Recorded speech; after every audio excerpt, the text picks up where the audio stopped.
روزی میلیتسیای توجیک در شهر پنجاکند با چاره‌بینی‌های پرشکوه ایدونا تجلیل گردید. ملاقاتی گروه تبلیغاتی وابسته به سال معرفت حقوقی در جماعت دهاتی یوری دایر شد. گروه راهبران و متخصصان دانشگاه‌ها، شرکت‌های استحصالی و تکنولوژی جمهوری مردمی چین با هیئت استادان و دانشجویان دانشکده آموزگاری تاجیکستان در شهر پنجاکند ملاقات کردند. از طرف مقامات امنیتی جمهوری تاجیکستان، گروه جنایتی برای معاملات و پهن کردن ماده‌های پسیخوتروپی دستگیر شدند.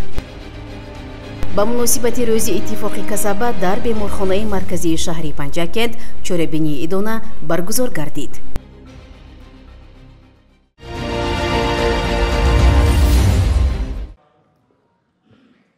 تجلیل روزی کارمندان میلیسیای جمهوری تاجیکستان در شهر باستانی پنجاکند با چاره‌بینی‌های خاطرمان برگزار گردید.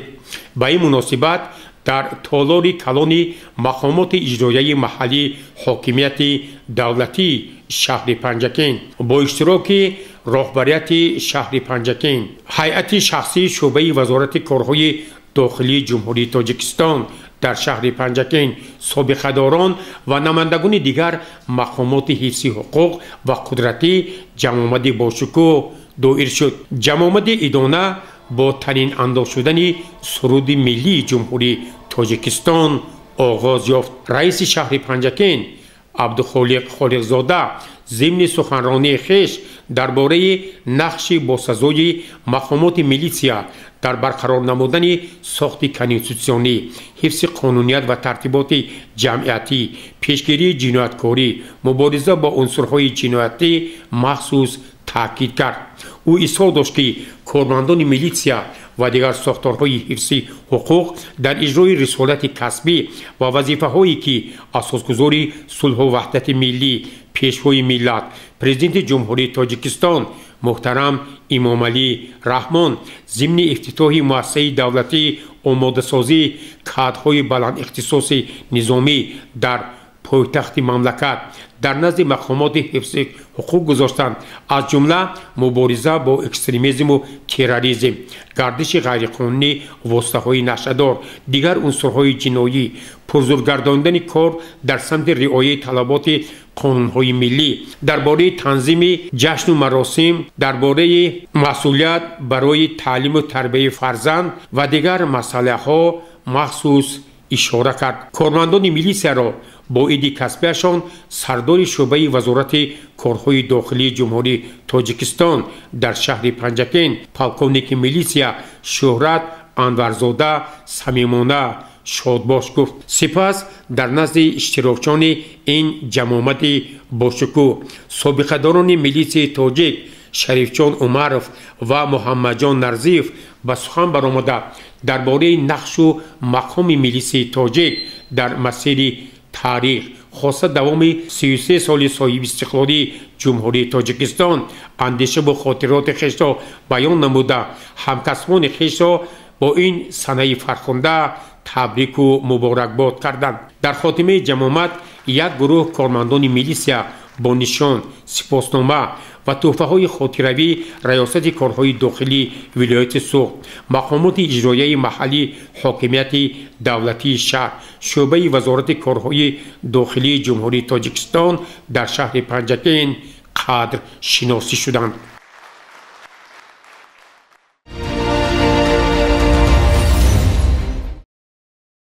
امروزها در قلمرو کشور با فرمان سرفرمانده عالی قوه‌های مسلح جمهوری تاجیکستان گنرال ارتش محترم امام علی رحمان دعوت نوسکران به صف‌های قوه‌های مسلح ادامه دارد.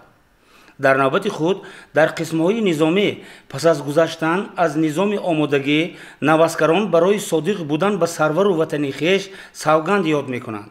روز 6 نوامبر در قسم نظامی 05170 کشتارهای خشکیگرد وزارت مدافعه جمهوری تاجیکستان بخشیده به 30 سالگی کنستیتوسیون جمهوری تاجیکستان و مراسم سوگند یادکنی نوسکران جمع تنتنوی برگزار شد. رای پالکونیک هیئت شخصی قسم حربی بخشیده به 30 سالگی قبول کنستیتوسیون جمهوری تاجیکستان و سوگند حربی نوسکران صف فرستند. سردار استاد معاون اول کماندیر قسم حربی مایور حمیدزاده. سلام رفیقان. سلام رفیقانی. همه شمایان رو با مناسبت 30 سالگی قبول کنستیتوسیای جمهوری تاجیکستان و قبول سوگند نوسگران تبریک می‌نمایم. رفیق پالکوونیک نوسگر خوزیف مخصوص برای قبول نمودن سوگند حربی به نزد شما حاضر شد. من نوسگر خوزیف مخصوص به صف قوای مسلح جمهوری تاجیکستان داخل شده برای صداقت به خلق خود سروری جمهوری سوگند یاد میکنم و با تنتنه قسم میخورم قانون اساسی و قانون جمهوری تاجیکستان را قطعی رعایت می‌نمایم. آیین‌نامه حربی امرهای فرماندهان و سرداران را بچون و چرا اجرا میکنم. سربازی با شرف با انتظام دلیر و هوشیار باشم. قسم میخورم که تا آخر نفس به خلق خود صادق باشم. نیرو و حیات خود را دریغ نداشته وطن را مردانوار و ماهرانه مدافع میکنم. همه دشواری و محرومیت‌های خدمت حربی را ثباتکارانه پس سر می‌نمایم.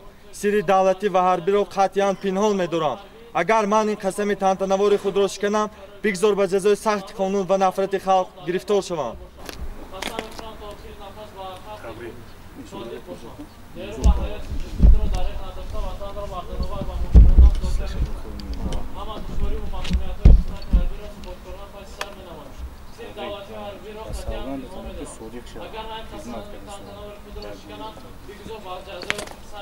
با وطن خود صادقانه خدمت میکنم. در جمع آمد معاون رئیس شهر پنجکند مراد شکرزاده اشتراک و سخنرانی نموده حاضرین را از نام رئیس شهر پنجکند تبریک گفت. والدان البته شکرگزار از تنجی و آرامی کشور بوده قید میکنند که خدمت فرزندانشان برای حمایه مرز و بوم کشور افتخار هر یک پدر و مادر است. البته نوسگران که با امر مردانگی به حفظ مادر وطن می روند میخواهند برای حفظ ننگ و ناموس و شرف ملت خود خدمت کنند. خدمت مادر وطن را از دل و جان میکنیم. هر نفس شأن و شکوهش را فراوان میکنیم. بس که ما را او به مهر مادری پرورده است در وفاداری برایش عهد و پیمان میکنیم.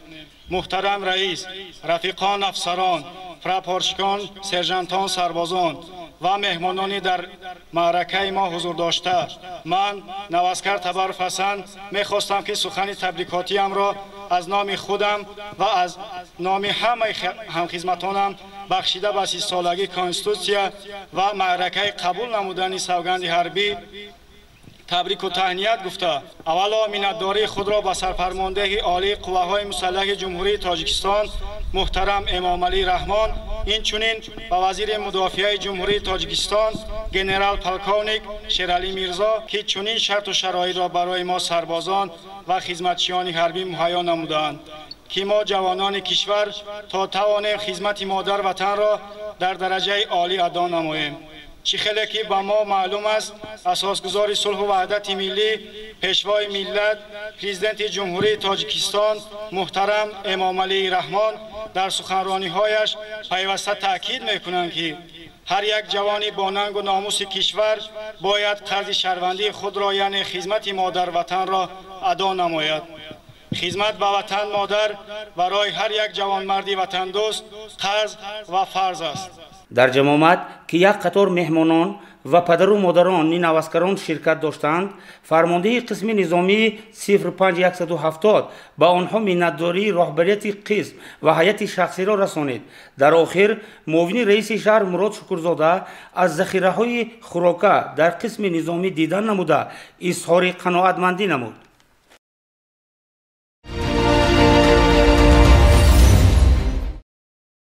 در اساس نقشه چاره‌بینی مقامات اجرایی محلی حاکمیت دولتی شهر پنجکند با یک جایگی با پروکرور شهر سلسله واخوری‌ها بخشیده به 30 سالگی کنستیتوسیای جمهوری تاجیکستان و از طرف پیشوای معظم ملت اعلان شدن سال 2024 همچون سال معرفت حقوقی در خانه فرهنگی رقم 2 جماعت دهات یاری واخوری معاون رئیس شهر مراد شکرزاده و پروکرور شهر پنجکند رحمتزاده اسکندر با اهل جماعتچگی جماعت دهات یاری برگزار گردید.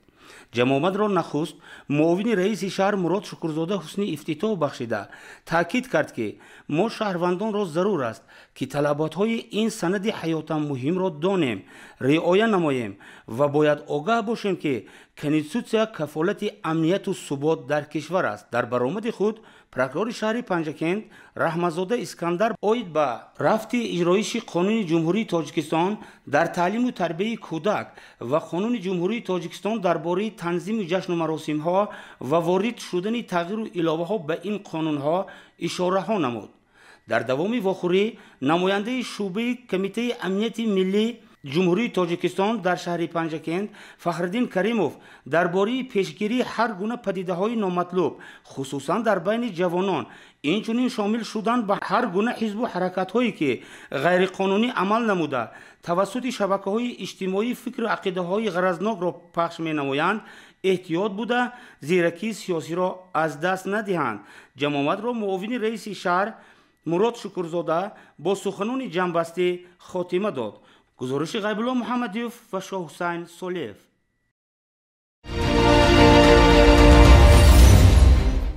дар доираи ҳамкориҳои кишварҳои аъзои созмони ҳамкориҳои Шанхай дар бахши таълиму тарбият, фарҳанг ва дигар масъалаҳое ки ба баландбардоштани маънавиёти намояндагони ин кишварҳо марбут аст, пайваста мулоқотҳо ташкили барномаҳои гуногун идома дорад.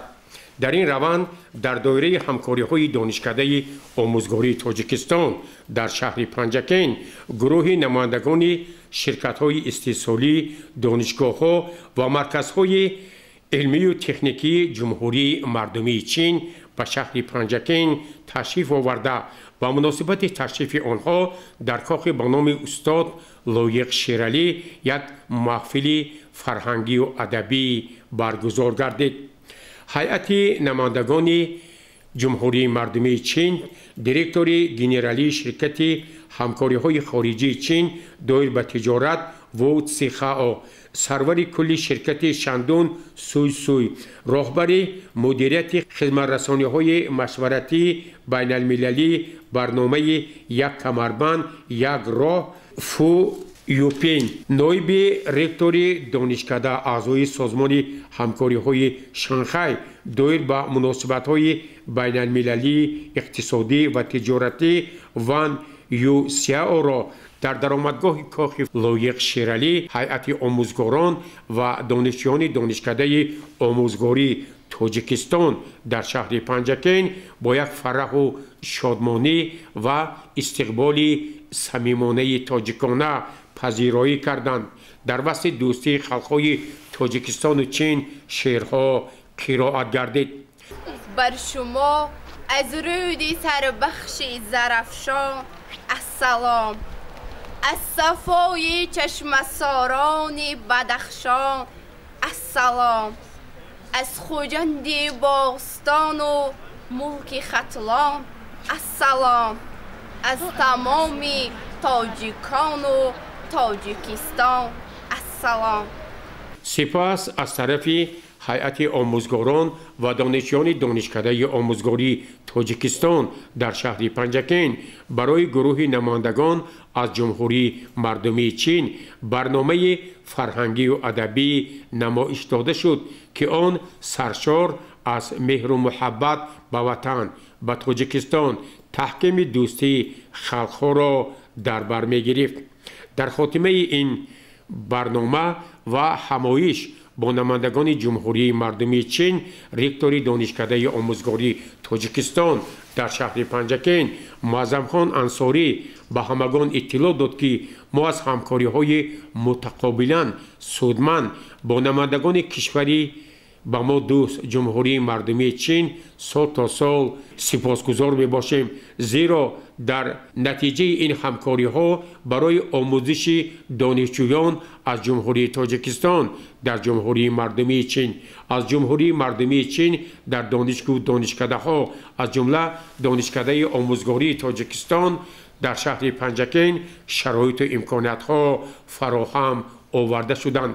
таъкид шуд ки дар доираи ҳамкориҳои кишварҳои аъзои созмони ҳамкориҳои Шанхай چنین چاره‌بینی‌ها پیوسته در همه کشورها ادامه می‌یابد و ما امید می‌کنیم که این همکاری‌ها برای بلند برداشتن سطح دانش و ملکه خوانندگان، استادان و پیش از همه تحکیم پایه‌های دوستی بین خلق‌ها نقش ارزنده را خواهد گذاشت.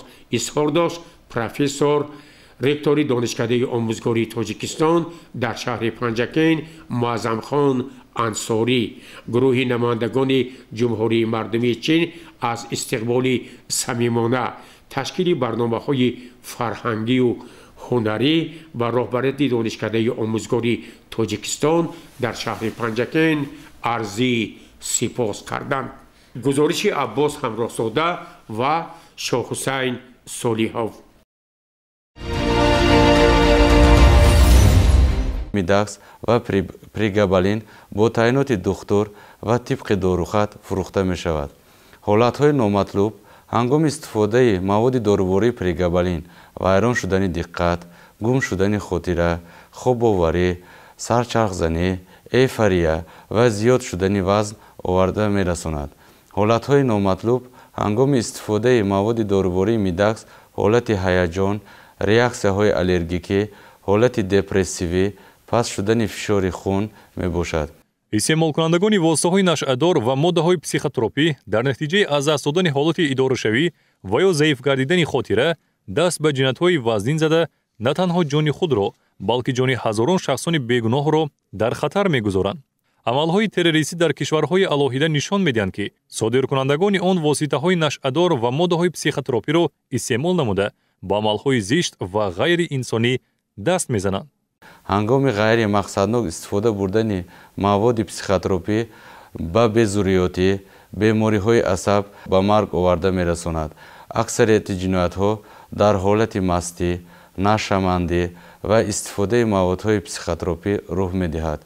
یعنی هنگام منتظم استفاده بردن موادهای پسیخوتروپی انسان عادتی می شود، به حالت ایفوریا گرفتار شده برای دریافت آن به هر گونه جنایت ها دست می زند. صادرشوی جنایت های وزنین و مخصوصاً وزنین در حالت استعمال مواد نشأه‌دار و پسیخوتروپی صادر می گردد.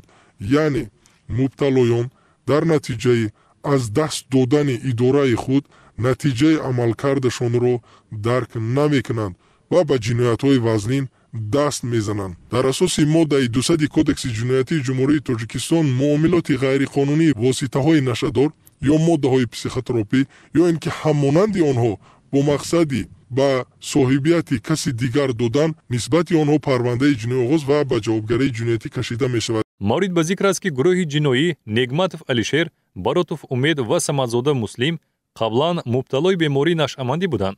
در اول باروتوف امید از نگماتوف علیشیر موادهای پسیخوتروپی نوع میداکس، لیریکا و نوع پلوس را خریداری و از فروش آن فایده مفت به دست می آورد. محض با توصیه باروتوف امید شریک جنایی دیگری آنها самадзода مسلم با خرید و فروش چنین مواد دست میزند. هرچند نامبرده سال 2021 بنابر به معاملات برآوردن مبلغ‌های قلبکی با حکم سود به مهلت 8 سال از آزادی محروم گردیده، سال 2023 با کلان سکونتی برآمده باشد هم از این درس عبرت نگرفته تکرارا دست به جنایت زده است. از دوستانم مواد مخدر نشه‌دار را میگرفتم و کمترش را خودم استعمال میکردم، کمترش را به دیگران میفروختم. باروتوف امید که قبلا با سبب دست زدن به معاملات غیر قانونی مواد نشأه‌دار از آزادی محروم گردیده بود، باز حیات ناسالم را پیش نموده با معاملات موادهای پسیخوتروپی مشغول گردیده است. او گمان میکرد که این عمل غیر قانونیش پنهان میماند و از حساب آن صاحب مبلغ‌های هنگفت میشود. با واتساپ تلفنی با علیشیر زنگ زده خواهش کردند که مواد پسیخوتروپی لیریکا را به من یافته دهد. بعد علیشیر گفت که سراغت را بگو، من همون لیریکا را بوده دسترس میکنم در جای استقامتت. من به او سراغم را تاشخاجه اسیری نزدیکی مسجد سرخ تعیین کردم. او به من به ارزش 1500 تومان آورده داد 10 پچکه. باروتوف امید بر من گفت که میداکس نو پلوس از من خریداری نبوده، قیمت‌تر به دیگران فروش. من از برات امید با مبلغ 200 سوم خریداری نموده با آدمای باوری ناکام با 250 سومونی میفروختم. خطر گردش موادهای پسیخوتروپی این است که با زیاد شدن گرفتاران بیماری‌های نشأمندی زمینه می‌گذارد. ما خوب می‌دانیم که در جمهوری تاجیکستان برای سریع وقت و ثمرناک رفع کردن ظهورات نامطلوب تمام چاره‌های ضروری اندیشیده شده است. زیرا تشویش جامعه جهان از افزایش جنایتکاری متشکلانه ترانسمیلی، تروریسم و اکستریمیسم، گردش غیرقانونی مواد مخدر و خطر آن به پایه‌های اجتماعی اقتصادی و سلامتی انسان به همگان واضح و روشن است. از جانب مقامات تفتیشاتی نسبت باروتوف امید باروتویچ، صمدزاده مسلم و نعمتوف علیشیر عبدالعزیزویچ پرونده مأموری آغاز گردیده تفتیشات ادامه دارد. اکنون این اتفاق سگانه که با معاملات غیر قانونی موادهای پسیخوتروپی مشغول گردیده بودند در نزد قانون جواب میگویند. جامعه سالم از انسان سالم سرچشمه میگیرد. در تاجیکستان با سالمی جامعه توجه مخصوص داده شده. عامل‌ها و سبب‌هایی که باعث زیاد گردیدن بیماری‌های نشأمندی و دیگر بیماری‌های خطرزا میشوند زود پیشگیری و ریشه‌کن کرده میشود. هر کس لایق سزاوار زندگی نمودن است. پس باید هر روزش را غنیمت دانست و برای صاحب نام و شخصیت ارزنده جامعه بودن کوشش به خرج باید داد.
اساسگزار صلح و وحدت ملی پیشوای ملت پرزیدنت جمهوری تاجیکستان جناب عالی محترم امامعلی رحمان روز اتفاق کسبه را به روزهای جشن و مراسم ها وارد نمودند. همساله روز اتفاق کسبه را در مناطق کشور با برگزاری چهاربینی‌های گوناگون فرهنگی و ادبی تجلیل می‌نمایند. در تالار بیمارخانه مرکزی شهر پنجکن با اشتراک سابقه‌داران اتفاق کسبه، رئیسان اتفاق کسبه ساحه تندرستی، طبیبان، جمعیت تنتنوی برگزار شد. سرطبیب بیمارخانه مرکزی شهر پنجکن امید جان رحیمов جمعیت تنتنوی را حسن آغاز بخشید. دایر به سهم اتفاق کسبه در رشد ساحه تندرستی سخن کرد. سپس رئیس اتفاق کسبه بیمارخانه مرکزی شهر پنجکن یونوسف سلیمبای به سخن برآمده درباره سهم نظررس اساسگزار صلح و وحدت ملی پیشوای ملت پرزیدنت جمهوری تاجیکستان جناب عالی محترم امامعلی رحمان در رشد اتفاق کسبه ابراز اندیشه نمود. بعداً چند از سابقه‌داران ساحه تندرستی به سخن برآمده مقام و مرتبه اتفاق کسبه را در جمهوری نظررس ارزیابی نمودند. در خاتمه چهاربینی تنتنوی به یک قطار سابقه‌داران اتفاق کسبه و کارمندان پیشقدم ساحه سپاسنامه و تحفه های خاطروی کمیته اتفاق کسبه سپاریده شد. گزارش دلشاد حلیمова و شاه حسین صالحov از بیمارخانه مرکزی شهر